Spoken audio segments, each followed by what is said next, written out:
Nahihirapan ka bang humingi ng suporta sa ama ng bata? Attorney G, anong gagawin ko kung ayaw magbigay ng suporta ng tatay ng anak ko? Pag-usapan natin ito. Una, covered cases. Kung below 18 pa ang anak ninyo o kung lagpas man dito ay either nag-aaral pa o may permanenteng kapansanan nito. At kung hindi nagbibigay ng suporta ang ama ng bata kahit may kakayahan naman siya o kaya nagbibigay muna ng mga kondisyon bago siya magbigay ng suporta o pinagbabawalan kang kumita ng sarili mong pera kahit walang matinong dahilan siya o kung kumikita ka nga pero ito ay sapilitan naman kinukuha niya o pinagbabawalan kang gamitin ang inyong mga naipundar na ari-arian o kaya sinisira niya o binibenta niya ang mga ito upang wag mo lang mapakinabangan. Lahat ito ay pasok sa economic abuse under anti-vowsy law. Kaya kung pasok ang kaso mo dito, ito ang gagawin mo. Pangalawa, filing of cases. Kailangan mo muna magpadala ng demand letters sa bahay o sa pinagtatrabahuan ng ama ng bata. At kung hindi mo na alam ang address niya o kaya naman nasa abroad na siya, pwede mo itong ipadala sa address ng magulang niya o kahit pa sa last known address niya kung pumanaw na sila.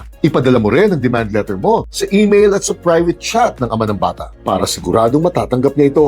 Dahil tandaan nyo, kung walang demand letter kayo, hindi mag-a-apply ang batas na ito. At kapag hindi pa rin siya magpakita o makipag-usap sa inyo, dumulog na kayo sa either Barangay Vowsy Desk, sa PNP Women and Children Protection Desk, o sa PAO, o kahit nga sa Fiscal's Office sa inyo upang magpatulong na kayong gumawa ng sinumpaang salaysay ninyo upang makapag-file na kayo ng kaso. Tandaan nyo, kaya nyong gawin ito kahit wala kayong kasamang abogado at wala ring filing fees na babayaran kayo. Pangatlo, case qualifications. Alam nyo bang pwede pa rin kayo magkaso kahit nagbibigay na ng suporta ang ama nito? Kung hindi naman regular ang pagbibigay nito, kahit kaya nyo namang gawing regular ito, dapat kasi regular ang pagbibigay ninyo. Dahil hindi naman pwedeng gutumin ng bata habang naghihintay kung kailan darating ang ayuda ninyo. At alam nyo bang pwede pa rin kayo magkaso kahit dinay-deny na ng ama na siya ang nakabuntis sa'yo? Dahil DNA test lang ang katapat nito. At pwede kayo magkaso kahit pamilyado na kayo pareho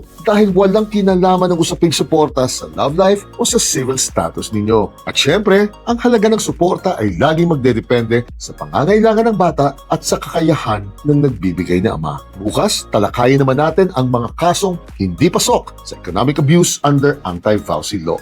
Chine!